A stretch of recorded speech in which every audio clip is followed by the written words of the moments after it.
तेरे बिन सानू सोहणिया कोई और नहीं लभना जो देवे रूह नू सुकून चुके जो नखरा मेरा मैं सारा घूम के वैक्या अमरीका रूस मलेशिया हर किते भी कोई फर्क सी हर किसे दी कोई गर्ज सी कोई मंगदा मेरा सी समा कोई होता सूरत बेफिदा कोई मंगदा मेरी या वफा ना कोई मंगदा मेरी या भला तेरे बिन और न किसे मंगनी मेरी या भला तेरे बिन और न किसे मंगनी मेरी क्या भला।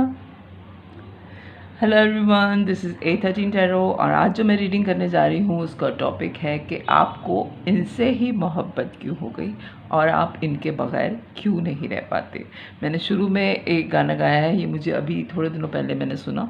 हालांकि ये बहुत पुराना गाना है लेकिन मैंने थोड़े दिनों पहले सुना, मुझे बहुत अच्छा लगा तो मैंने कहा मैं आपके साथ गा के शेयर करूँ। बोल के भी शेयर कर सकती थी लेकिन मेरा दिल चाह रहा था कि मैं थोड़ा गा के शेयर करूँ।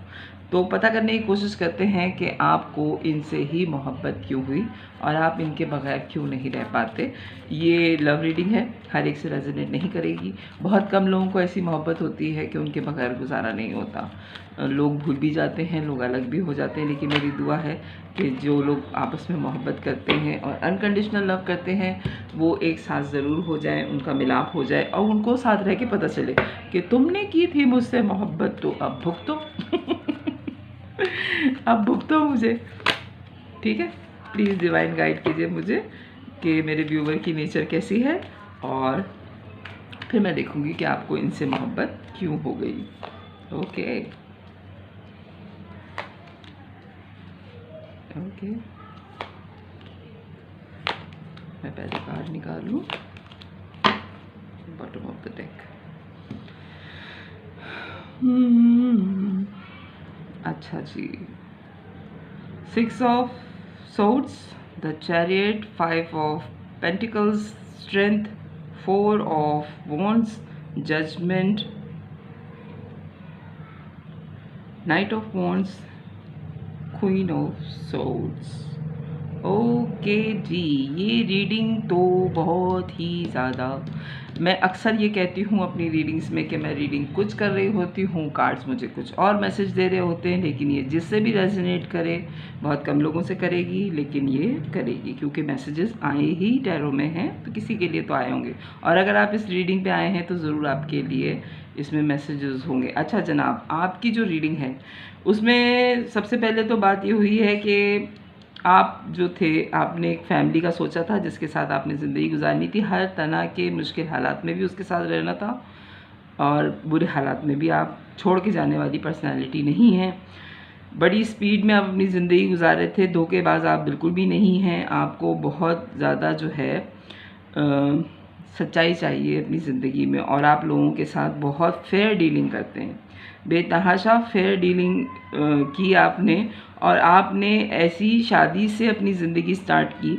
मुझे जो आपकी ज़िंदगी का स्टार्ट ही लग रहा है वो मुझे आपके लव रिलेशन से लग रहा है कि आपको ऐसी मोहब्बत हो गई थी कि आपने सोचा कि बस ये पहला और आखिरी मोहब्बत है और इसके साथ मुझे रहना है जो भी हालात हो जाएं। हालांकि उन्होंने आपके लिए ज़मीन तंग कर दी थी, यानी कि आपके लिए ज़मीन पे जगह नहीं छोड़ी थी कि आप किसी जगह पे अपने पैर रख लें, लेकिन आप बड़े वफ़ादार किस्म की पर्सनालिटी थी। आपने कुछ सोचा कि आप ज़िंदगी जो है वो इसी एक आदमी के साथ गुजारेंगे क्योंकि आपके नज़दीक बेवफाई मौत है। आप बड़े वफ़ादार हैं, लेकिन जो आपके एक्स थे उन्होंने आपको हर तरह से नाक में दम कर दिया कि आप उनको छोड़ दें, यानी कि आप पे ही ब्लेम आए कि आपने उनको छोड़ा है, लेकिन आप उनके साथ हर तरह के हालात में रहे। आपने अपने कहते हैं सर धड़ की बाजी लगा दी, अपनी जान की बाजी लगा दी कि ये रिलेशन बच जाए, लेकिन ये किसी सूरत रिलेशन बचा नहीं और आखिर में ख़त्म ही हुआ ये रिलेशन। ठीक है, बहुत ज़्यादा आप में करेज थी और आपने जब ये देख लिया कि ये रिलेशन नहीं चलने वाला तो आपने खामोश हो गए और फिर आपने उनसे अलहदगी इख्तियार कर ली, हो सकता है कि आपकी डिवोर्स हो गई हो। ठीक है, आपकी शादी जो है वो ख़राब हुई और कुछ ज़्यादा ही ख़राब हो गई आपकी शादी, और आपका दुनिया पे से, मोहब्बतों पे से आपका एतबार उठ गया। हालांकि मैंने शुरू में गाना गाया है और रीडिंग कुछ अलग ही आ रही है। अब मैं क्या करूं, क्योंकि मुझे बिल्कुल नहीं पता था कि कार्ड्स क्या मैसेज देंगे, लेकिन ये डिवाइन की तरफ से था आपके नसीब में कि आपकी शादी ख़त्म होनी थी। ठीक है, फिर आपने बड़ी स्पीड में जो है आप ज़िंदगी की तरफ वापस आए। आपने कहा हो गया, ये एक मार्का है, ये एक ज़िंदगी का हिस्सा है, शादी पूरी ज़िंदगी नहीं होती। आपने अपने अंदर खुद ही करेज पैदा की और फिर एक ज़ीरो से स्टार्ट किया आपने अपनी ज़िंदगी का। लेकिन आपको साथ में एक ऑफ़र भी मिली।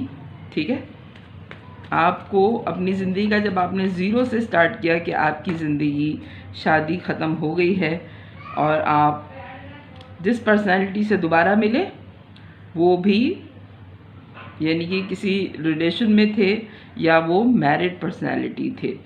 ठीक है, जिन्होंने आपको दोबारा ऑफ़र की और आपने जब अपनी एक मैरिज या एक आपका रिलेशन ख़त्म हुआ, आपने दोबारा बड़ी मुश्किलों से अपने आप को जमा किया ये समझ के कि ऊपर वाले का फ़ैसला है, इसमें मैं कुछ नहीं कर सकते। आपने जब ये देख लिया कि आपने 100% इस रिलेशन को दिया है, आपने अपनी तरफ से पूरी कोशिश की, लेकिन ये रिलेशन नहीं चला, तो आपके दिल जब मुतमईन था तो आपने अपनी ज़िंदगी का एक नया स्टार्ट किया, क्योंकि आप गिल्टी फील नहीं कर रहे थे। आपने अपनी पूरी कोशिश की थी कि पिछला रिलेशन संभल जाए, लेकिन नहीं संभला। जब वो ख़त्म हुआ, आपने नई ज़िंदगी स्टार्ट की, आपको एक ऑफ़र आई और ऑफ़र भी उस पर्सनैलिटी की तरफ से आई जो पहले से कहीं या तो इंगेज थे या फिर आप लोगों के दरमियान में कल्चरल डिफरेंट था, या हो सकता है कि मज़हब आप लोगों का डिफरेंट हो। प्लीज़ डिवाइन गाइड करें कि ऐसी मोहब्बत क्यों हो गई इनको। एक दफ़ा धोखा खाया हुआ तो जाहिर बात है एक्सपीरियंस हो जाता है ना इंसान को, दोबारा ऐसे मामलात में नहीं पड़ते, लेकिन मोहब्बत कहते हैं कि अंधी होती है। ओके,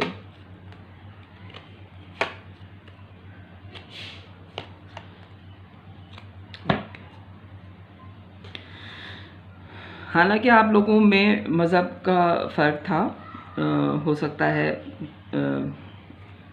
कोई भी बहुत बड़ा डिफरेंस आप लोगों के दरमियान में है, तो ये मैरिड हैं या आप लोगों के मज़हब का या कल्चर का कोई फ़र्क है, आप इनके टू वर्ड और ये आपके टू वर्ड फिज़िकली बहुत ही कह सकते हैं कि अट्रैक्ट हुए। आपको बेतहाशा एक दूसरे की तरफ फ़िज़िकल अट्रैक्शन बहुत ज़्यादा फील हुई। जैसा पार्टनर आप आइडियलाइज़ कर रहे थे, आपको सेम वही पार्टनर नज़र आया, उनको भी आप में अपना आइडियल नज़र आया। आप दोनों जो थे वो किसी भी सूरत में इस रिलेशन को आगे बढ़ाने की सोच में नहीं थे। आप दोनों की रातों की नींदें उड़ गई, लेकिन आप दोनों ने ही एक वक्त में एक दूसरे को ऐसी ऑफ़र की जो दुनिया में आपको किसी ने नहीं की थी। आप दोनों में ना किसी ने आपको ऐसी ऑफ़र नहीं की थी, हालांकि आप दोनों को ही पता था कि ये रिलेशन जो है ये आगे जाके बहुत दुख देगा, क्योंकि हम एक नहीं हो सकते। डे 1 से आप लोगों को पता था कि आप लोग एक नहीं हो सकते हैं। बहुत कोशिश की आप लोगों ने इक्वल गिव एंड टेक करने की, एक दूसरे को ऑफ़र भी किया आप लोगों ने, और आप एक दूसरे पे अटक भी गए। बड़ी स्लो मूवमेंट थी।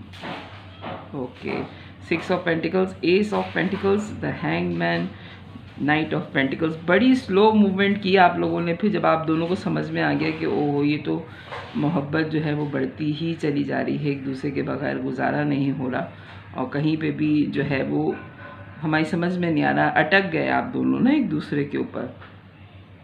आप लोगों का दुनिया को देखने का नज़रिया ही बदल गया। यानी कि जिस टाइप की आपकी सोच थी, कि आपकी सोच जैसे थी कि आपने हर पहला जो रिलेशन है वो आपने बड़े मुश्किल हालात में भी चलाने की कोशिश की, कि आप किसी भी सूरत में दुनिया से ये नहीं सुनना चाहते थे कि आपने बेवफाई की।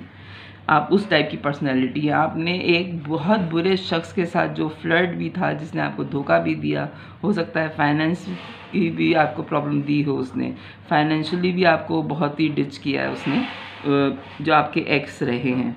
उसके बावजूद आप उनके साथ रहे, तो हैं तो आप बहुत वफ़ादार। और जो ये दूसरी पर्सनैलिटी आपकी ज़िंदगी में मिली, ये बहुत फैमिली ओरिएंटेड किस्म की पर्सनैलिटी थी या थे, कि इनके ख़ानदान में इस तरह के चक्करबाजियाँ नहीं होती थी। ये बहुत ही यानी कि बहुत सुलझे हुए इंसान थे, लेकिन आप इनकी ज़िंदगी में आ गए और फिर इनको आपसे अनकंडीशनल लव हो गया, आप दोनों ने एक दूसरे को मिरर करना शुरू कर दिया और फिर आपने एक दूसरे से दूरी भी इख्तियार की और अब आप दोनों ही जो हैं वो इस तरह सोचने लगे कि ठीक है, अगर मोहब्बत है तो आपका देखने का नज़रिया ही चेंज हो गया कि आप किसी भी तरह से आप इस पर्सनालिटी को आप छोड़ने के लिए तैयार नहीं हैं। प्लीज़ डिवाइन मुझे गाइड कीजिए। हालांकि आपने अपने कदम भी पीछे किया और उन्होंने भी अपने कदम पीछे किए कि स्लो डाउन कर लेते हैं, यानी कि मिलना कम कर देते हैं, बात करना कम कर देते हैं, लेकिन कहीं पे 8 ऑफ सोर्ड्स का कार्ड पहले भी आया था, दोबारा आया, तो मैंने कहा मैं ले ही लूँ ये वाला कार्ड। आप दोनों एक दूसरे पे स्टक हैं, लेकिन आपको पता है कि आप दोनों एक दूसरे से बेतहाशा मोहब्बत करते हैं। प्लीज़ डिवाइन गाइड करें कि मेरे व्यूवर को इनसे ही मोहब्बत क्यों हुई, क्वालिटीज़ मेरे व्यूवर के पार्टनर की जिनके टूवर्ड्स इनको मोहब्बत है। ओके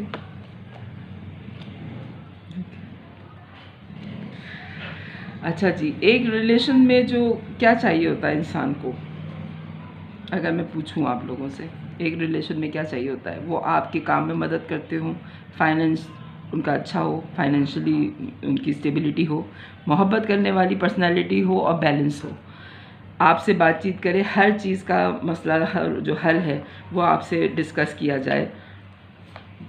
सन का कार्ड आ गया। ओके ये तो कार्ड ही बहुत ही ज़्यादा मोहब्बत के निकल रहे हैं। 2 ऑफ कप, चलें मैं ये लवर्स के कार्ड के ऊपर रखने के लिए मैंने निकाला था 8 ऑफ वॉन्ड्स का और सन का कार्ड आ गया।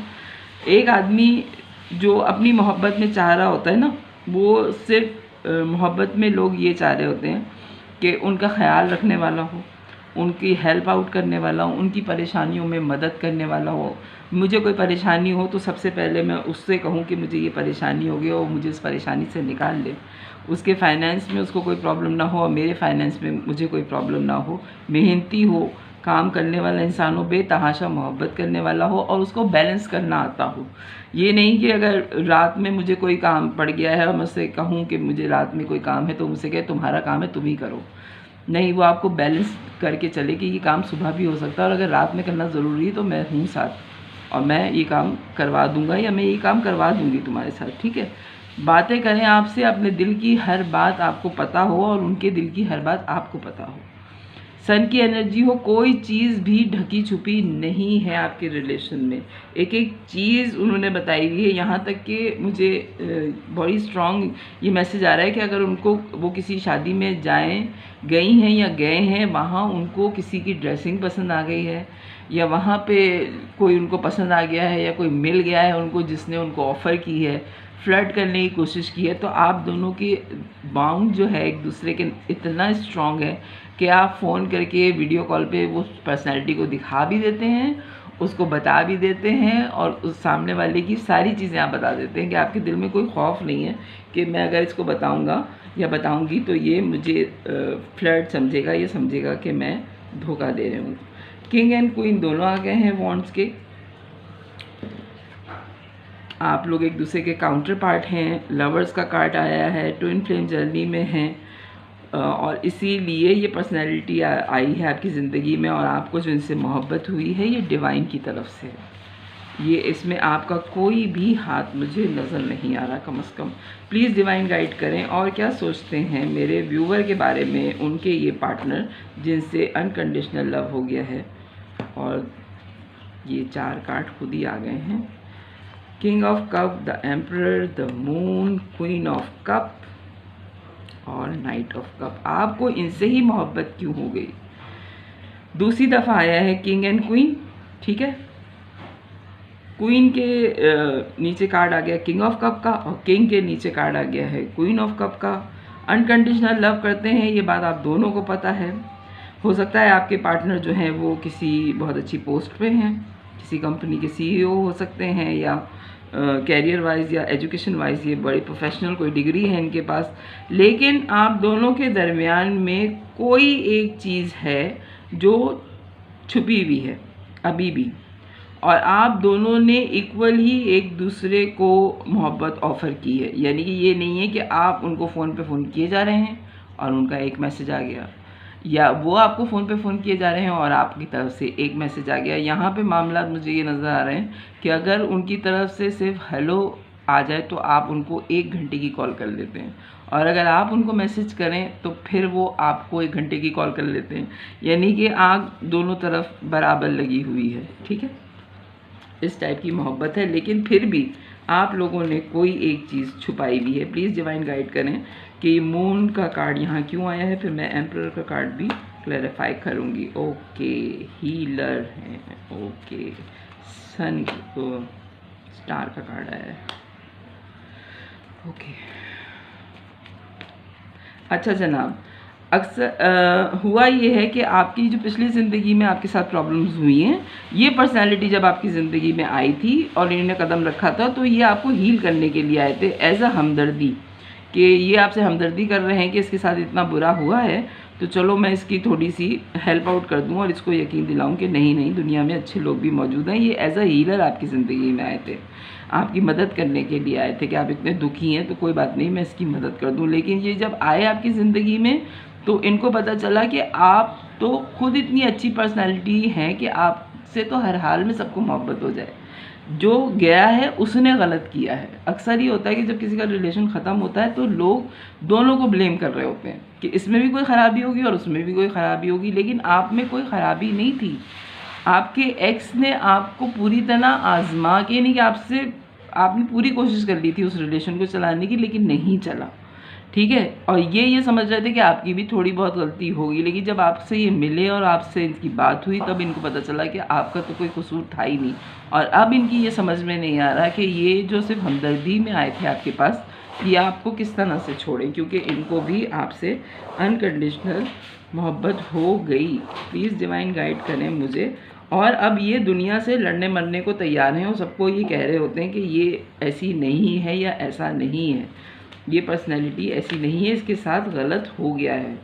जो लोग आपके ख़िलाफ़ बातें कर रहे होते हैं ये आपको डिफेंड कर रहे हैं लोगों के सामने बेतहाशा, बता रहे हैं कि आप में कोई भी ख़राबी नहीं है। आपका रिलेशन ख़राब हुआ है तो सामने वाले की गलती थी, आपकी नहीं थी। एम्परर का कार्ड यहाँ पे क्यों आया है? ओके, नाइट ऑफ पेंटिकल्स और S of wands, king of pentacles. ये खुद बहुत अच्छी पोस्ट पे हैं, हो सकता है ये बहुत अमीर इंसान हैं, या तो इनकी डिग्री मैं पहले भी कह चुकी हूँ कि कोई प्रोफेशनल डिग्री है इनके पास। ये आपको इंडिपेंडेंट करने के लिए आए हैं, आपको इस मायूसी से निकालने के लिए आपकी ज़िंदगी में आए थे और इन्होंने बहुत हद तक आपको इस मायूसी से निकाल दिया। इन्होंने आपको कोई ऐसा तरीका बताया जिससे आपके फाइनेंस में बहुत ज़्यादा इन्हेंस हुए हैं, आपके फाइनेंस, आप फाइनेंशियली इंडिपेंडेंट हो गए हैं। आप इनकी कंपनी में आपने अपने आप के लुक्स बहुत चेंज किए हैं। अगर आप नोट करें तो आपके अंदर एक बहुत बड़ा चेंज आया है जो लोगों को भी महसूस हो रहा है, ठीक है। और बहुत ज़्यादा आप अट्रैक्टिव हो गए इनसे मिलने के बाद। ये लोग भी आपको कहते हैं कि एक अलग सी लाइट में आजकल तुम हो, तो क्या वजह है, यानी कि आपका पूरा जो पर्सनैलिटी है वो इस पर्सनैलिटी के आने के बाद जो आपकी लवर आपकी ज़िंदगी में आए हैं चेंज हुआ है।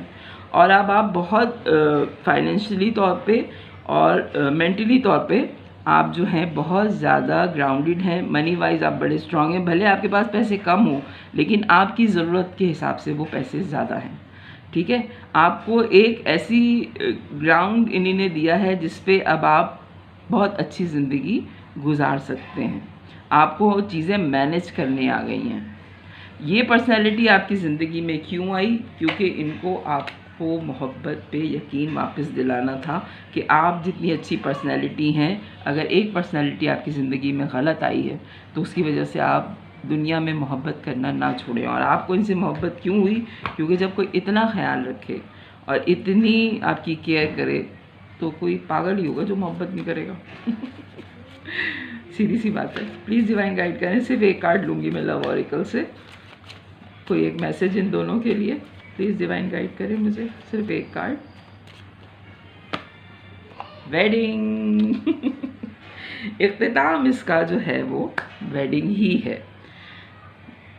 This situation involves marriage. Okay भाई, तो बहुत मुबारक हो आप लोगों को जिसकी भी रीडिंग है ये, कि आप दोनों की शादी ही होनी है आखिर में। और एक बात मैं ज़रूर कहूँगी कि अगर दुनिया में आप लोगों की शादी नहीं होनी है, लेकिन आप दोनों को खुद पता है कि आप दोनों का जो रिलेशन है वो ऐसा रिलेशन है जो सिर्फ मियाँ बीवी के दरमियान में होता है। मैं किसी गलत उसमें नहीं कह रही हूँ सेंस में, फिज़िकल सेंस में नहीं कह रही, लेकिन जो आप दोनों की एक दूसरे के लिए केयर है, जो एक दूसरे के लिए मोहब्बत है, जो एक दूसरे का ख्याल रखते हैं, बातें करते हैं एक दूसरे से, वो एक मैरिज कपल ही इतना एक दूसरे के टूवर्ड जो है सिंसियर होता है। तो ये है आपकी रीडिंग। आखिरी कार्ड मुझे खुश कर गया और यकीनन आपको भी खुश कर गया होगा कि इसका इख्तिताम वेडिंग ही है, भले किसी भी सूरत में हो। तो अगर मेरी रीडिंग पसंद आए तो मेरे चैनल को लाइक कीजिएगा, सब्सक्राइब कीजिएगा, फैमिली और फ्रेंड्स में शेयर कीजिएगा। और बहुत शुक्रिया मेरे लिए दुआएं करने का। प्लीज़ दुआओं में मुझे याद रखिएगा। बाय।